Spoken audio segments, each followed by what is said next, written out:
Hello friends, life target में आपका स्वागत है। आज हम लोग भारत के उपराष्ट्रपति के बारे में जानेंगे। उनसे रिलेटेड जो भी आर्टिकल्स हैं वो देखेंगे और भारत में अब तक कितने कुल उपराष्ट्रपति रह चुके हैं, बन चुके हैं, ये देखेंगे। तो पहले आर्टिकल्स देखेंगे, उसके बाद तब राष्ट्रपति के नेम देखेंगे। तो स्टार्ट करते हैं। आर्टिकल 63। आर्टिकल 63 में ये कहा गया है कि भारत का एक उपराष्ट्रपति होंगे, मतलब इनका पद, उपराष्ट्रपति का पद, ये आर्टिकल 63 में है और ये अमेरिका के संविधान से लिया गया है कि उस उपराष्ट्रपति का पद अमेरिका के संविधान से लिया गया है। और अब आते हैं राष्ट्रपति का पद, आर्टिकल 63। अब देखेंगे नेक्स्ट आर्टिकल 64, राज्यसभा का सभापति, जिसको चेयरमैन बोलते हैं। तो राज्यसभा का सभापति उपराष्ट्रपति होता है, उपराष्ट्रपति ही राज्यसभा का सभापति होता है। तो फिगर के माध्यम से समझेंगे, ये लोकसभा, ये राज्यसभा, ये संसद। तो इसी राज्यसभा का सभापति उपराष्ट्रपति होता है, सभापति उपराष्ट्रपति होता है।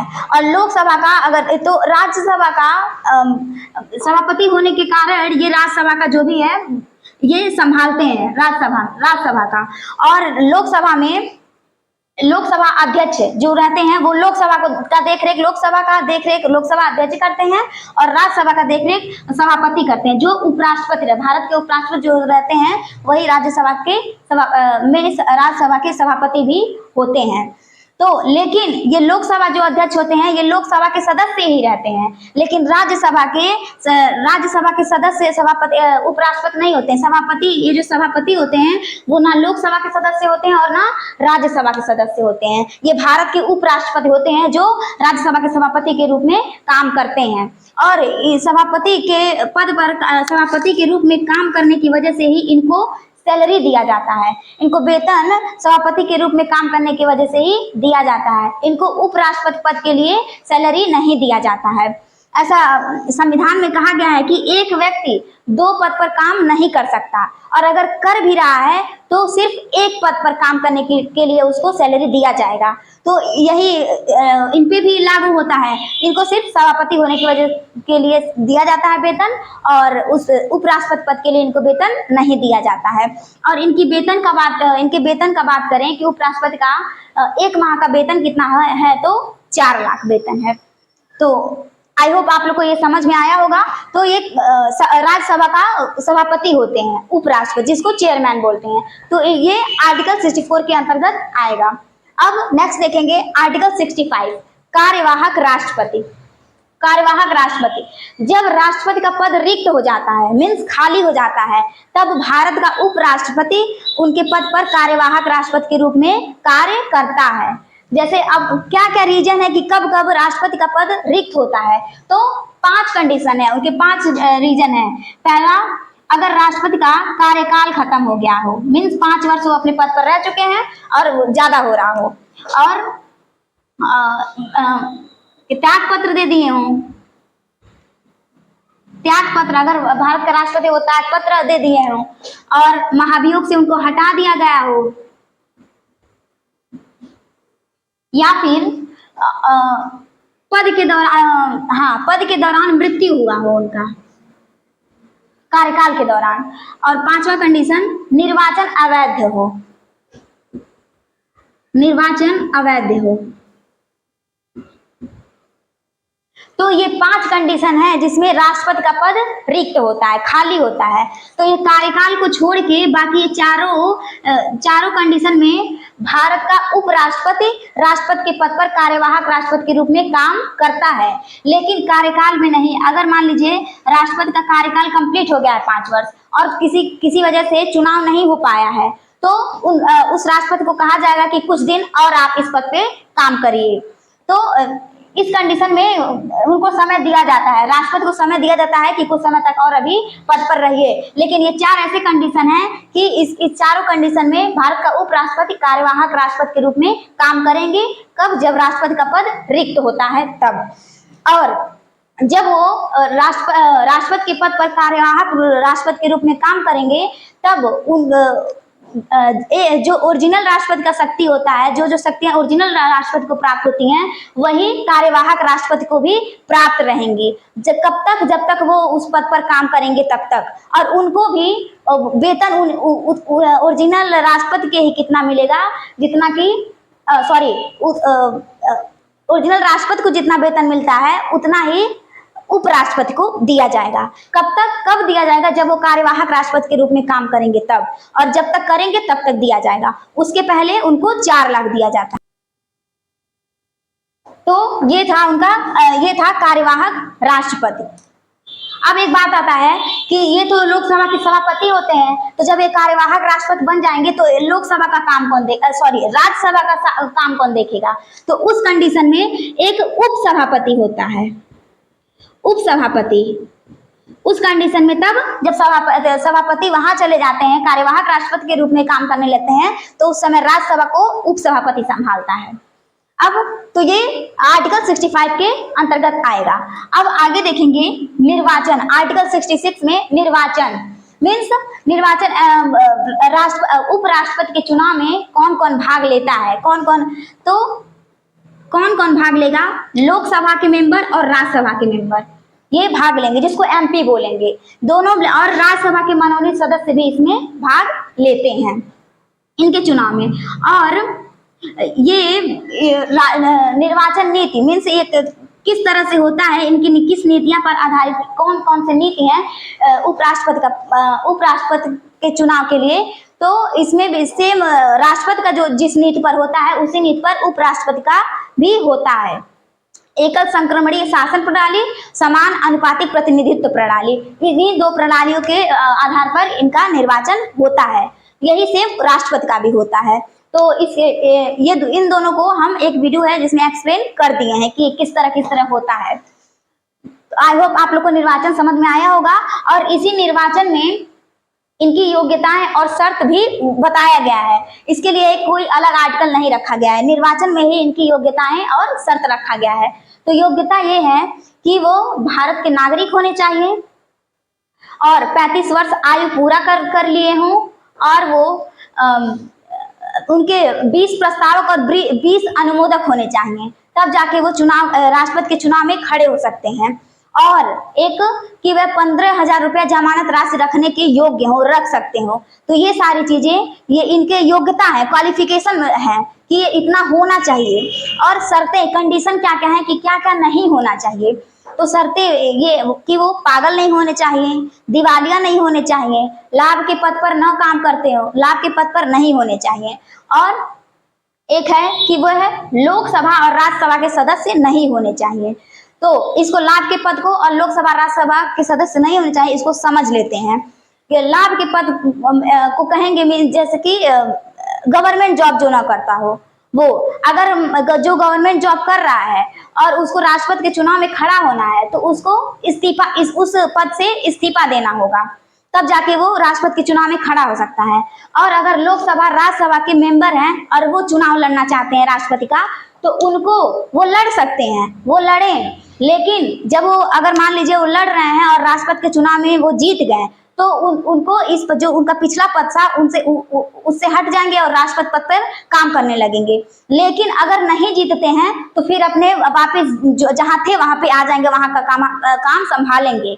तो ये लोकसभा राज्यसभा के मेंबर है। लेकिन सरकारी नौकरी वाले को लिए ऐसा कुछ नहीं है, उनको उस पद से इस्तीफा देना होगा, तब जाके तब जाके चुनाव में खड़ा हो सकते हैं। तो यही दोनों में डिफरेंट है। अब निर्वाचन समझ लिए, इनकी योग्यताएं और शर्तें भी देख लिए, और कौन कौन इनके चुनाव में भाग लेता है। तो लोकसभा और राज्यसभा के मनोनीत सदस्य भी इनके चुनाव में भाग लेते हैं। अब देखेंगे आर्टिकल 67। आर्टिकल 67 कार्यकाल।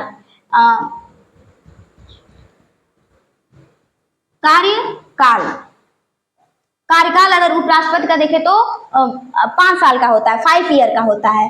और इसी आर्टिकल 67 में ये बताया गया है कि इन पर भी इनको भी महाभियोग द्वारा हटाया जा सकता है उपराष्ट्रपति को। वही सेम प्रक्रिया रहता है जो राष्ट्रपति के लिए रहता है, लेकिन इनके लिए महाभियोग शब्द का प्रयोग नहीं करेंगे। राष्ट्रपति के हटाने के प्रक्रिया को महाभियोग कहते हैं, लेकिन उपराष्ट्रपति के हटाने के प्रक्रिया को महाभियोग शब्द नहीं कहेंगे। उनके लिए राष्ट्रपति संसद की कार्यवाही कह सकते हैं, लेकिन महाभियोग शब्द प्रयोग नहीं करेंगे। वो सिर्फ और सिर्फ पर्टिकुलर पर्सन राष्ट्रपति के लिए है, और सारी चीजें प्रक्रिया वही रहेंगी। जिस तरह उनको हटाया जाता है उसी तरह इनको भी हटाया जाएगा, लेकिन राष्ट्रपति को लोकसभा और राज्यसभा किसी सदन द्वारा हटाया जा सकता था, किसी भी सदन द्वारा शुरू किया जाता है और किसी सदन द्वारा हटा दिया जाता था, लेकिन उपराष्ट्रपति को राज्यसभा से शुरू करना पड़ेगा। राज्यसभा से स्टार्टिंग इसकी अगर महाभियोग द्वारा हटाना है तो सबसे पहले स्टार्टिंग राज्यसभा से करेंगे। क्यों? क्योंकि ये राज्यसभा के सभापति होते हैं, इसकी वजह से तब जाके लोकसभा राज्यसभा से पारित होगा, तब फिर लोकसभा में पारित होगा, उसके बाद ये इन पर महाभियोग लग जाएगा। और इन पर एक सभा मान लीजिए राज्यसभा में पारित हो गया, अब इनको दूसरे लोकसभा में भेजना है, दूसरे सदन में, तो भेजने से 14 दिन पहले उनको मौका दिया जाता है अपना सफाई देने का।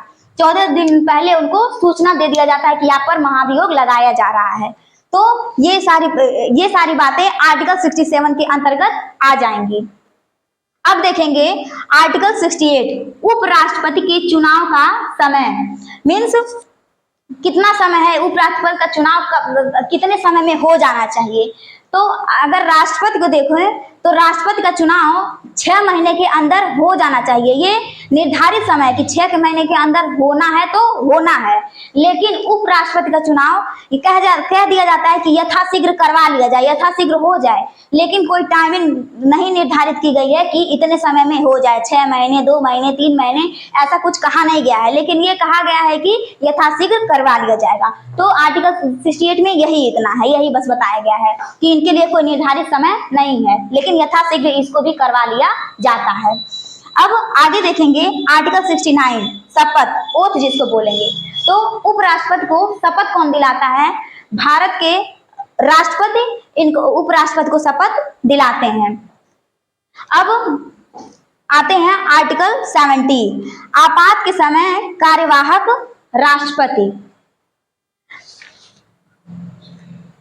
आपात के समय कार्यवाहक राष्ट्रपति आर्टिकल 70, इसमें क्या बताया गया है कि जब कोई ऐसी स्थिति आ जाए, ऐसा आपात आ जाए जो संविधान में लिखा ही नहीं है, तब उस कंडीशन में भी राष्ट्रपति के पद पर उपराष्ट्रपति कार्यवाहक राष्ट्रपति के रूप में काम करेंगे।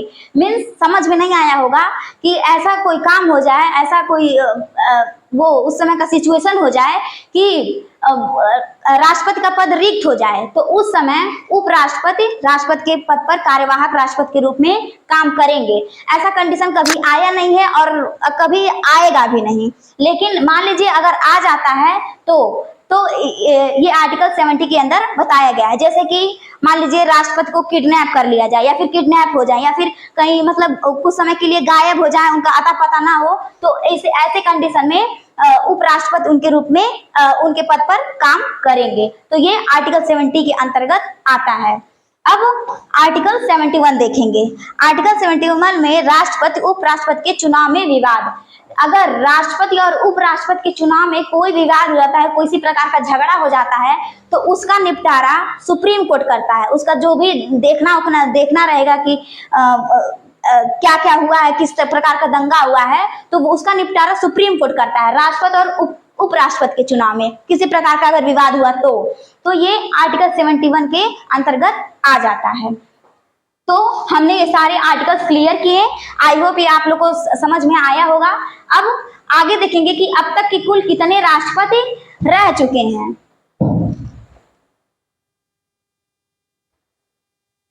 तो अब देखते हैं कि अब तक के कुल कितने राष्ट्रपति रह चुके हैं और प्रेजेंट में कौन है।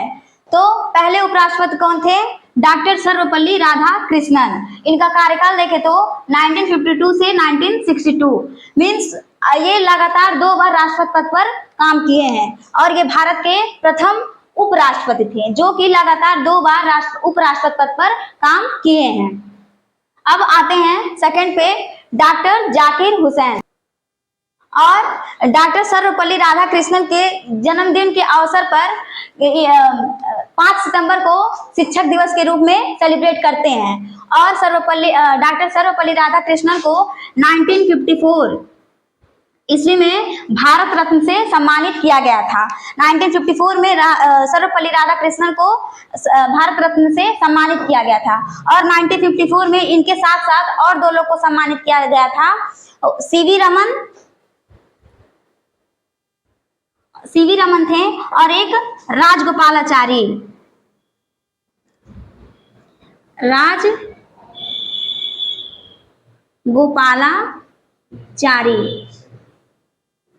ये एक सर्वपल्ली राधाकृष्णन थे और एक सीवी रमन थे और एक राजगोपालाचारी। ये इन तीनों लोग को 1954 ईस्वी में भारत रत्न से सम्मानित किया गया था। अब नेक्स्ट देखेंगे डॉक्टर जाकिर हुसैन। ये भारत के प्रथम मुस्लिम उपराष्ट्रपति हैं। भारत के प्रथम मुस्लिम उपराष्ट्रपति, जो कि दूसरे नंबर के उपराष्ट्रपति बने। अगर राष्ट्रपति की बात करें तो ये राष्ट्रपति भी रह चुके हैं। वो तीसरे नंबर के राष्ट्रपति थे। राष्ट्रपति जब थे तो इनका कार्यकाल के दौरान ही मृत्यु हो गया था। तो ये क्वेश्चन बन सकता है कि भारत के प्रथम मुस्लिम उपराष्ट्रपति कौन थे, और ये भी प्रश्न बन सकता है कि भारत के प्रथम मुस्लिम राष्ट्रपति कौन थे। उपराष्ट्रपति और राष्ट्रपति दोनों पूछ सकता है, तो दोनों के लिए ये डॉक्टर जाकिर हुसैन थे। अब देखेंगे तीसरा, वीवी गिरी। वीवी गिरी भारत के तीसरे नंबर के उपराष्ट्रपति रहे। अगर वीवी गिरी के बारे में बात करें तो ये जब डॉक्टर जाकिर हुसैन राष्ट्रपति थे तब उनके कार्यकाल के दौरान उनकी मृत्यु हो गई थी। तब मृत्यु होने के बाद कार्यवाहक राष्ट्रपति के रूप में वीवी गिरी काम किए थे, लेकिन कुछ समय तक काम किए थे। उस समय जिस समय डॉक्टर जाकिर हुसैन का मृत्यु हुआ था उस समय ये भारत के उपराष्ट्रपति थे, इसलिए कार्यवाहक राष्ट्रपति के रूप में काम किए थे। तो जाकिर हुसैन का मृत्यु हुआ था, जाकिर हुसैन मृत्यु हुआ था और कार्यवाहक राष्ट्रपति वीवी गिरी को बनाया गया था उस समय। वीवी गिरी, क्योंकि ये भारत के उस समय उपराष्ट्रपति थे, लेकिन उपराष्ट्रपति तो थे ही, लेकिन इनके मृत्यु के बाद इनको कार्यवाहक राष्ट्रपति के रूप में कार्य करने के लिए कह दिया गया था। लेकिन कुछ समय तक तो ये काम किए थे, लेकिन कुछ समय बाद इनको मन कर दिया राष्ट्रपति के चुनाव में खड़ा होने का। इनको अचानक से मन कर दिया कि हम राष्ट्रपति के चुनाव में खड़ा होंगे, तो ये उपराष्ट्रपति पद से त्यागपत्र दे दिए और कार्यवाहक राष्ट्रपति का पद छोड़कर ये राष्ट्रपति के चुनाव में खड़े होने के लिए ये तैयार हो गए। तो एक तो उपराष्ट्रपति के पद से इन्होंने त्यागपत्र दे दिया और एक राष्ट्रपति का जो पद था वो भी रिक्त हो गया। तो इस कंडीशन में जब रिक्त हो गया इनके जाने के बाद, तब उस समय सुप्रीम कोर्ट के जो मुख्य न्यायाधीश थे मोहम्मद हिदायतुल्लाह, तब वो कार्यवाहक राष्ट्रपति के रूप में काम किए थे। और यही ऐसे व्यक्ति हैं जो 3 बड़े पोस्ट पर काम किए हैं। एक तो ये कार्यवाहक राष्ट्रपति के रूप में काम किए हैं, और एक तो वो सुप्रीम कोर्ट के मुख्य न्यायाधीश रहे हैं, और एक वो भारत के उपराष्ट्रपति के पद पर भी काम किए हैं। वे 5वें नंबर के हैं, 6ठे नंबर के। तो ये बातें हैं, इसीलिए कहा जाता है कि जब राष्ट्रपति के पद पर रहते हुए 2 लोग की मृत्यु हुई है तो कार्यवाहक राष्ट्रपति भी 2 ही होंगे। लेकिन वीवी गिरी कार्यवाहक राष्ट्रपति के पद पर काम करना छोड़ दिए थे, वो चुनाव लड़ने चले गए थे, इसीलिए तब मोहम्मद हिदायतुल्लाह को बना दिया गया था। इसीलिए 3 कार्यवाहक राष्ट्रपति काम किए हैं। मृत्यु तो 2 लोग की हुई थी, लेकिन कार्यवाहक राष्ट्रपति 3 हो गए। अब आगे आते हैं, चौथे नंबर के उपराष्ट्रपति गोपाल स्वरूप पाठक, 5वें नंबर के उपराष्ट्रपति बीडी जत्ती। अब 6ठे नंबर के उपराष्ट्रपति मोहम्मद हिदायतुल्लाह। अभी हमने कुछ समय पहले बताया है कि यही ऐसे व्यक्ति थे जो 3 बड़े पोस्ट पर काम किए हैं। एक तो सुप्रीम कोर्ट के मुख्य न्यायाधीश थे, और एक तो उपराष्ट्रपति भारत के रहे, और एक कार्यवाहक राष्ट्रपति के रूप में भी काम किए, जो कि 6वें नंबर के उपराष्ट्रपति थे। और ये क्वेश्चन पूछ सकता है एग्जाम में। अब आता है 6ठा, आर वेंकट रमण। ये भी हैं जो राष्ट्रपति के पद पर भी काम किए हैं। और 8वें नंबर के डॉक्टर शंकर दयाल शर्मा, ये भी राष्ट्रपति के पद पर काम किए हैं और ये भी राष्ट्रपति के पद पर काम किए हैं। और KR नारायण, ये भी राष्ट्रपति के पद पर काम किए हैं। और जाकिर हुसैन भी काम किए हैं, VV गिरी भी राष्ट्रपति पद पर रह चुके हैं और सर्वपल्ली राधाकृष्णन भी रह चुके हैं। बस यही 3 लोग हैं जो राष्ट्रपति पद पर काम नहीं किए हैं, लेकिन ये कार्यवाहक राष्ट्रपति के रूप में काम किए हैं। अब आते हैं 10वें नंबर के राष्ट्रपति उपराष्ट्रपति कौन थे। तो 10वें नंबर के उपराष्ट्रपति कृष्णकांत थे। अब 11वें नंबर का उपराष्ट्रपति की बात करें तो भैरव सिंह शेखावत। 11वें नंबर के उपराष्ट्रपति भैरव सिंह शेखावत। इन सब के बारे में ज्यादा कुछ फैक्ट नहीं है, इंपॉर्टेंट एग्जाम में पूछता नहीं है, इसलिए हम कुछ फैक्ट बता नहीं रहे हैं। जो मेनली एग्जाम में पूछने वाला प्रश्न था वो हम आप लोग के साथ डिस्कस करेंगे। अब 12वां देखेंगे तो डॉक्टर हामिद अंसारी, ये दूसरे नंबर के उपराष्ट्रपति थे जिन्होंने 10 वर्ष उपराष्ट्रपति के पद पर काम किया, यानी कि 2 बार लगातार निर्वाचित हुए राष्ट्रपति पद पर। डॉक्टर हामिद अंसारी और एक डॉक्टर सर्वपल्ली राधाकृष्णन। इनका कार्यकाल देखेंगे तो सन 2007 से सन 2017 तक 10 वर्ष था। यानी कि 2 उपराष्ट्रपति थे जो लगातार 2 बार उपराष्ट्रपति के पद पर काम किए थे। अब आते हैं 13वें पे वेंकैया नायडू। इनका कार्यकाल था 2017 से 2022 तक। अब 14वें राष्ट्रपति की बात करें, उपराष्ट्रपति की बात करें तो जगदीप धनखड़, अभी जल्दी ये बने हैं भारत के उपराष्ट्रपति। कब बने हैं? 11 अगस्त सन 2022 को बने हैं। इन्होंने 11 अगस्त सन 2022 को शपथ ग्रहण किया है। और अब देखिए इनका कार्यकाल कब तक रहता है। तो हम लोगों ने आज अब तक के कुल जगदीप धनखड़ के बारे में कुछ और जान लेते हैं कि ये कहाँ के रहने वाले हैं। तो ये राजस्थान के रहने वाले हैं और ये पश्चिम बंगाल में वेस्ट बंगाल के राज्यपाल के रूप में भी इसके पहले काम कर चुके हैं, जो कि प्रेजेंट टाइम में भारत के उपराष्ट्रपति पद पर निर्वाचित हुए हैं। कब ये शपथ ग्रहण की है? 11 अगस्त को शपथ ग्रहण किया। अभी जल्दी ही उपराष्ट्रपति के रूप में ये उपराष्ट्रपति पद पर निर्वाचित हुए हैं। तो आई होप जो भी हमने अब तक के उपराष्ट्रपति के बारे में बताया है, जो भी फैक्ट्स बताया आप लोग को समझ में आया होगा और इनसे रिलेटेड जो भी आर्टिकल्स बताए हैं वो भी समझ में आया होगा। तो अब मिलते हैं अगले वीडियो में। अगर वीडियो अच्छा लगा है, पसंद आया है तो वीडियो को लाइक, शेयर एंड सब्सक्राइब जरूर करिएगा। Thank you.